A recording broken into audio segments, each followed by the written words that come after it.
युद्ध किसी व्यक्ति से नहीं गणेश, मानसिकता से होता है। युद्ध में संघर्ष अच्छाई या बुराई का नहीं होता, सभी में अच्छाई है और बुराई भी है पुत्र। युद्ध तो विचारधाराओं का होता है। व्यक्ति अपने पराक्रम पर, अपनी क्षमता पर विश्वास कर युद्ध करता है, और जब उस विश्वास को क्षति पहुंचती तो सब कुछ निरर्थक प्रतीत होने लगता है। किंतु आपसे पराजित होकर भी लोहितांग क्यों नहीं समझ रहा? उसे अपनी स्वतंत्र इच्छा का उपयोग कर उचित मार्ग पर चलने का प्रयास करना चाहिए। व्यक्ति अपने को खो दे समझती है, व्यक्ति अपने को समर्पित कर दे, छोड़ दे अहंकार को, तो भ्रम की इच्छा ही पूर्ण होती है, और अभी भी वही फलित हो रही है। ऐसा नहीं है कि हम उससे भिन्न फलित करा देंगे, लेकिन व्यक्ति भिन्न फलित कराने में लड़ेंगे, टूटेंगे, नष्ट होंगे। एक नदी में एक बार बाढ़ आ गई पुत्र, दो छोटे से तृण उसमें बह रहे थे, और उसमें से एक नदी में तिरछा पड़ गया, और वो बाढ़ को रोकने का प्रयास कर रहा था।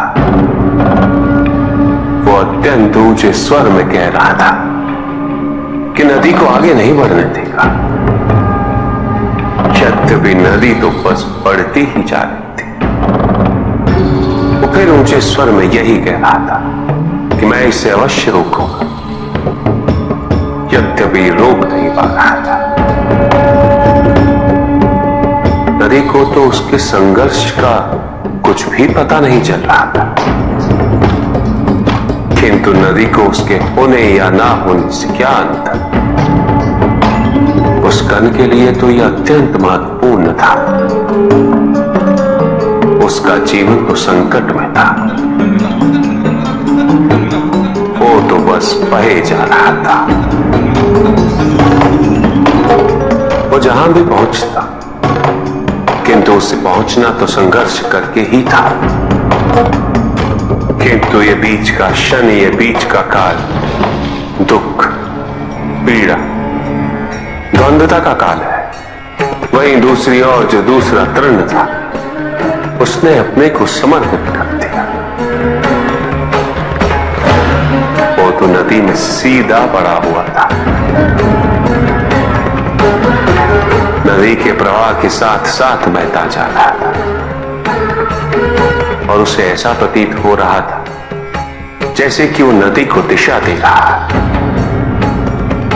उसे प्रवाहित होने में सहायता कर रहा हो। वो तो ये निश्चय कर बैठा था कि नदी को समुद्र तक पहुंचाकर ही रहेगा, किंतु नदी को उसकी उपस्थिति का भी आभास नहीं था। नदी पर उन दोनों के होने या ना होने का कोई प्रभाव नहीं था। नदी तो बस बहे जा रही थी। ब्रह्म की इच्छा को जाना नहीं जा सकता, किंतु ब्रह्म के साथ एक अवश्य हुआ जा सकता, और तब व्यक्ति की अपनी इच्छा तो खो ही जाती है, केवल उसकी इच्छा ही शेष बच जाती है। लोहितांग को अपनी आगे की यात्रा पूरी करने हेतु अत्यंत महत्वपूर्ण निर्णय अवश्य लेने होंगे। केवल उसके अहंकार को,